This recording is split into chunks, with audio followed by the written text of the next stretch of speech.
1000 کے مقابلے میں 313 لوگ ہیں، نہ اسلحہ پورا ہے، نہ گھوڑے پورے ہیں، نہ خوراک پوری ہے، لیکن وہ میدانوں میں اس طرح لڑے ہیں کہ 1000 کو بھاگنے پر مجبور کر دیا۔ وہ ابو جہل نے جب کہا نا جاسوسوں سے کہ جاؤ پتہ کر کے آؤ، تو انہوں نے آ کے کہا وہ تو 313 لوگ ہیں، بچے بھی ہیں، بوڑھے بھی ہیں، چیز کوئی نہیں پاس۔ تو ابو جہل کہنے لگا پھر تو انہیں گھوڑوں کی پشتوں پر باندھ کے مکے لے جائیں گے، وہاں جا کے دیکھیں گے کیا کرنا ہے۔ تو جاسوس کہنے لگا سردار اگلی بات بھی سننا، ہیں تو 313 لیکن جان ہتھیلی پہ رکھ کے آئے، جس کے خیمے کے پاس سے گزرے ہیں شہادت کی دعا مانگتے دیکھا ہے، ان کی آنکھوں سے چمکتی ہوئی روشنی اور ان کے لفظوں سے پھوٹتا ہوا ولولہ اور ان کی آوازوں سے نکلتا ہوا دبدبا کسی جگہ بھی انہیں کمزور نہیں ہونے دیتا، ان کے اندر کہیں بھی کوئی کمزوری نہیں آنے دیتا۔ غریبی کا نام لے کے سارا سارا دن پریشان ہونا، غریبی کا نام لے کے اپنے آپ کو مظلوم ثابت کر کے لوگوں کو مدد پر اکسانا بندہ مومن کا یہ طریقہ نہیں ہے۔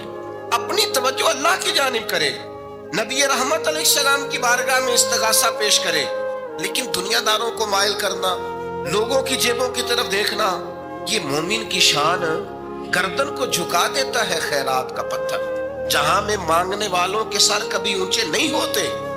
اور غیرت ہے بڑی چیز جہانے تگ و دو میں۔ بھائی آپ طاقتور بنے۔ دیکھیں نا ایک نوجوان نے آ کے حضور کی بارگاہ عالی مرتبت میں عرض کیا تھا یا رسول اللہ صلی اللہ علیہ وسلم غریب ہوں کچھ دیجئے۔ حضرت جابر ابن عبداللہ رضی اللہ تعالیٰ عنہ فرماتے ہیں ہم نے حضور سے بڑا کچھ سنا، یہ لفظ نہیں، لفظ لا، یعنی میرے پاس نہیں ہے، یہ ہم نے حضور سے سنا ہی نہیں۔ ایسا کوئی محبوب کہیں ہوگا نہ کہیں ہے، بیٹھا ہے چٹائی پہ مگر عرش نشیں ہے، اور ملتا نہیں کونین کو کیا کیا تیرے در سے، بس ایک لفظ نہیں ہے جو تیرے لب پہ نہیں ہے۔ اور یہ فاضل بریلوی رحمت اللہ علیہ کا انداز بھی دیکھیے، کہتے ہیں واہ کیا جود و کرم ہے شہ بتہا تیرا۔ اور یہ ذرا دیکھیے شعری ذوق دیکھیے، واہ کیا جود و کرم ہے شہ بتہا تیرا، نہیں سنتا ہی نہیں، کیا انداز ہے۔ اب یہ کیسی زبان ہے اور کیسا یہ محاورے کا استعمال ہے، جو شعری ذوق رکھتے ہیں وہ سمجھیں، کہتے ہیں نہیں سنتا ہی نہیں، کون؟ مانگنے والا تیرا۔ یا رسول اللہ آپ سے مانگنے والا نہیں سنتا، حضور عطا کرتے۔ اور ایک جگہ پہ فرماتے ہیں میرے کریم سے گر قطرہ کسی نے مانگا، دریا بہا دیے ہیں دربے بہا دیے، حضور تو دیتے، پر نوجوان نے جب آ کے عرض کی نا یا رسول اللہ صلی اللہ علیہ وسلم کچھ دیجئے، جوان ہو، چڑھتی جوانی ہو، اور پھر وہ سوال کرے۔ ہمارے ساتھ ایک دوست پڑھا کرتا تھا، یہ 3 مہینے کی چھٹیاں ہوتی تھی تو وہ مستریوں کے ساتھ مزدور لگ جاتا۔ ہم نے اسے کہا یار تو تب 9th 10th کے اندر مزدوری کرنے جانا، تو کہندا سی یار میں قد میرا ایڈا بڑا ہے، ابا جی کو مانگ دیا شرم آؤں۔ یہ سوچ نوجوانوں میں پیدا ہونی ضروری ہے، اب میں ابا جی سے مانگوں، یہ تو دینا چاہیے۔ اس نے آ کے عرض کی یا رسول اللہ صلی اللہ علیہ وسلم کچھ دیجئے، تو حضور فرمانے لگے تیرے پاس کچھ بھی نہیں؟ اس نے کہا ایک پیالہ ہے میرے پاس گھر میں اور ایک کمبل ہے۔ اتنا غریب بندہ ہے کوئی محفل میں جس کے گھر میں ایک ہی پیالہ ہو، ایک ہی کمبل ہو؟ کوئی بھی نہیں اتنے بڑے مجمع میں۔ لیکن اگر کوئی ہماری غریبی کا رونا پوچھے تو میرا خیال ہے ہر تیسرا بندہ دوسرا بندہ غریب ہے، اور بڑا ہی غریب ہے۔ ایک پیالہ ایک کمبل، کریم نے فرمایا لے کے آؤ، وہ لائے تو محبوب فرمانے لگے کون خریدے گا؟ ایک نے کہا 1 دینار، ایک نے کہا 2 دینار۔ محبوب نے بولی لگوا دی، 2 دینار کا بیچ دیا، فرمایا جا 1 دینار کی روٹی لے جا۔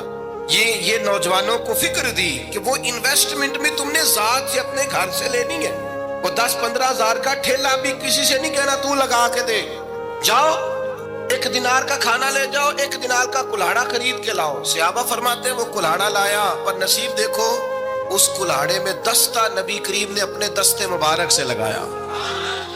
فرمایا جا جنگل میں جا کے لکڑیاں کاٹ اور بیچ، کھا بھی اور کھلا بھی، پی بھی اور پلا بھی، 10 دن مجھے نظر نہ آنا۔ یارو یہ کیا بات ہوئی؟ مایوس رہنا، کمزور رہنا، فلانے نے میرے ساتھ تعاون نہیں کیا تو میں پیچھے رہ گیا، فلانے نے ہاتھ نہیں پکڑا، تو اپنی دنیا آپ پیدا کر، اگر زندوں میں خود جد و جہد کر، میدان میں اتر، ہمت کر۔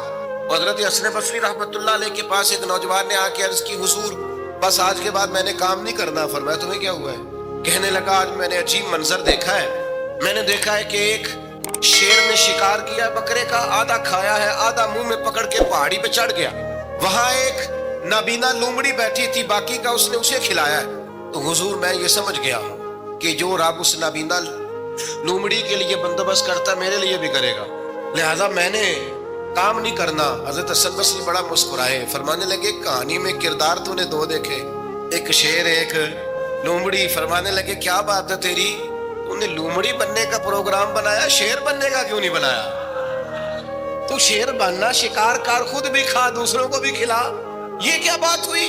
امت کے جوان فائلیں لیے دفتروں کے چکر لگاتے اور اپنی بغل میں کاغذات لیے امبیسیوں کے پھیرے کاٹتے اور ایجنٹوں سے سوال کرتے کہ مجھے ملک سے باہر جانا ہے، کیا طریقہ ہے؟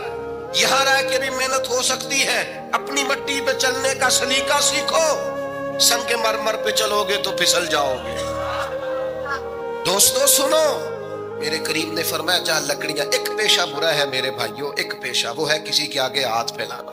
باقی دنیا میں کوئی پیشہ برا جو ٹھیلا لگاتا ہے اور مالٹے بیچتا ہے اور سیب بیچتا ہے، بڑا عزت والا آدمی، یہ شارٹ کٹ چھوڑ دو، دوسروں پہ بھروسہ کرنا چھوڑ دو۔ وہ شاعر ایک بیٹھا تھا نا، شاعر مجھ سے ناراض نہ ہو جائیں تو کئی دفعہ وہ شعر و شاعری میں بھی ان کی حالت بڑی خستہ ہو جاتی ہے، جن دنوں لوگ پتلے کپڑے پہنتے ہیں، بعض شاعروں نے ان دنوں میں بھی موٹی چادر لی ہوئی ہوتی ہے۔ تو ایک جگہ بیچارہ بیٹھا تھا کونے میں، اللہ ماشاءاللہ سب کی بات نہیں، تو حالت ایسی خستہ تھی، ایک بندہ 5 روپے پھینک گیا، خوددار بڑی تکلیف کو اٹھا اپنے پیسے، تو اس نے کہا آپ کی حالت بتا رہی ہے، آپ کو ضرورت ہے؟ اس نے کہا ضرورت پڑی تو اللہ رسول سے مانگوں گا، تیرے سے کیوں مانگوں گا؟ شعر بڑا قیمتی کہا، اس نے کہا یہ آرزوئے کرم اور میں آپ سے کروں، یہ آرزوئے کرم اور میں آپ سے کروں، یہ بھیک اس کو دیجئے جس کا خدا نہ ہو، میں تو وارث ہے میرے اللہ رسول، میں کو لوارث ہوں یا تیرے سے مانگتا پھروں؟ ماشاءاللہ ماشاءاللہ، بس ہم سمجھے ہماری قیمت وصول ہو گئی، اگر خودداری پر نوجوان نعرے لگانے لگ گئے تو پھر تو بات بن گئی، لگتا ہے محنت کا ارادہ بن گیا ہے، انشاءاللہ تعالیٰ کشکول ٹوٹنے کا ٹائم آ گیا ہے، کرم کی برکھا برسے گی، یہی ملت کا جوان قیادت کرے گا۔ اور یاد رکھنا ہمیشہ قیادتیں غریبوں کے بچوں نے کی، جنہوں نے آدھی قیمت پہ کتابیں لے کے پڑھی ہیں، بڑی ڈگریاں انہوں نے حاصل کی ہیں، یہ کمزور نہ پڑھو۔ نبی پاک داعیہ اللہ ہے، حضور نے جگایا ہے، 15 دن نظر نہ آنا، مزدوری کر۔ وہ نوجوان 15 دنوں کے بعد آیا، اب تیرا حال کیا ہے؟ اس نے کہا حضور پہلے ایک پیالہ تھا نا، اب سارے گھر کے برتن بن گئے، پہلے ایک بستر تھا، اب سارے گھر کے بستر۔ اور نوجوانوں ہم نے سہارا بننا ہے، ماں سے کہنا ہے اب تو نے آنسو نہیں بہانے، تیرا پتر بڑا ہو گیا، بہن سے کہنا ہے اب تو کبھی پریشان نہیں ہوگی، تیرا بھائی بڑا ہو گیا ہے، بوڑھے باپ کے پاس بیٹھ کے کہنا ابا جی بس اب آنسو پونچھ دو، آج کے بعد پریشان نہیں ہونا، پتر جوان ہے۔ اپنی بیوی سے، بچوں سے کہنا کہ کسی خواہشات پوری کرنے کے لیے تمہیں دیر تک انتظار نہیں کرنا پڑے گا، ہم میدان میں ہیں، بس اپنی مٹی پہ چلنے کا سلیقہ سیکھو، سنگ مرمر پہ چلو گے تو پھسل جاؤ گے۔ نبی پاک نے محنت کو سپورٹ کیا ہے، مشقت کو سپورٹ کیا۔ حضور علیہ السلام نے فرمایا سب سے بہترین کمائی وہ ہے جو تو اپنے 2 ہاتھوں سے محنت کر کے کھاتا ہے۔ فرمایا اللہ کے نبی حضرت داؤد علیہ السلام محنت کر کے کمایا کرتے، سنگیوں کام کرنا۔ اور دوسری بات بھروسہ اللہ رسول پہ، بھروسہ۔ ادھر دیکھو میری طرف، دنیا داروں سے امیدیں لگا لیتے ہو بہت زیادہ، دنیا دار بندے بیچارے کمزور ہوتے ہیں۔ جی یہ الیکشن کے دن تھے، گزشتہ سے پیوستہ الیکشن جو گزرا ہے، تو میرا ایک پیار والا دوست بھی ایک ایم کے امیدوار کا بڑا ووٹر سپورٹر تھا، یہاں اس نے اس کا بیج فوٹو والا لگایا ہوا تھا۔ میں رات کو دیر سے جلسے سے لوٹ رہا تھا تو وہ کھڑا تھا باہر اور اندر امیدوار صاحب تقریر کر رہے تھے، میں نے کہا ادھر آ، وہ آ گیا، میں نے کہا تو بڑا ووٹر سپورٹر ہے، جا تقریر سن جا کے، تیرا لیڈر تقریر کر رہا ہے تو باہر گھوم رہا ہے۔ کہتا ہے پیر صاحب جھوٹ پہ ماردا جو سارے جھوٹ بول رہا ہے، کرنا کرانا کچھ نہیں۔ تو میں کہ یار جی ایڈے پکے ووٹر سپورٹر نو بھی پتا ہے کہ جھوٹ پہ ماردا ہے، تو ہم تو ویسے ہی سپورٹر نہیں ہیں، ہم نے تو کی محبت تو سیاست کا چلن چھوڑ دیا، ہم اگر عشق نہ کرتے تو حکومت کرتے۔ او بھائی جب پکے ووٹر سپورٹروں کو امیدیں نہیں ہیں تو آپ کن سے امیدیں لگائے بیٹھے ہیں؟ آپ جدوجہد کریں اور امیدیں اللہ رسول سے. نبی پاک علیہ السلام نے فرمایا جو رب پہ بھروسہ کرے گا اللہ کی رحمت اس کی کفایت کرے. وَمَن يَتَوَكَّلْ عَلَى اللَّهِ فَهُوَ حَسْبُهُ، وہ اللہ پہ بھروسہ کرے گا اللہ اس کے لیے کافی ہو جائے گا. ادھر دیکھو یار موبائلوں والے دوستوں، بات سنو. گھبراہٹ نہیں، ٹینشن نہیں، انزائٹی نہیں، ڈپریشن نہیں. مومن اور ڈپریشن، مومن اور انزائٹی، مومن اور ٹینشن. جی مجھے پتہ نہیں مجھے کیا ہو رہا ہے، جی مجھے خوف آتا ہے. آپ کو خوف آتا ہے مومن ہو کے؟ آپ کو یہ کرونا کے دن تھے تو مجھے لے گئے ایک سرکاری ہاسپٹل میں، آپ کچھ یہاں بات کریں، لوگوں کو حوصلہ دیں. تو ایک ڈاکٹر صاحب مجھ سے کہنے لگے جی مجھے نہ تنگ جگہ بڑی گھٹن ہوتی ہے، موت سے بڑا ڈر آتا ہے، قبر تو بڑی تنگ ہوتی ہے. میں نے کہا ڈاکٹر صاحب کچھ بھی. کہنے لگے سانس ہی نہیں آتا، چاروں جانب سے بند ہے. تو میں نے کہا بچہ بھی تو ماں کے پیٹ میں سانس لیتا ہے نا. آپ نے تو سبحان اللہ کہا. وہ ڈاکٹر تھے، انہوں نے نہیں کہا. وہ کہنے لگی جو تے اماں لیندی صاحب. ہنستے نہیں جی، باتیں ہنسنے کو نہیں سنا رہا، میں فکری باتیں کر رہا ہوں.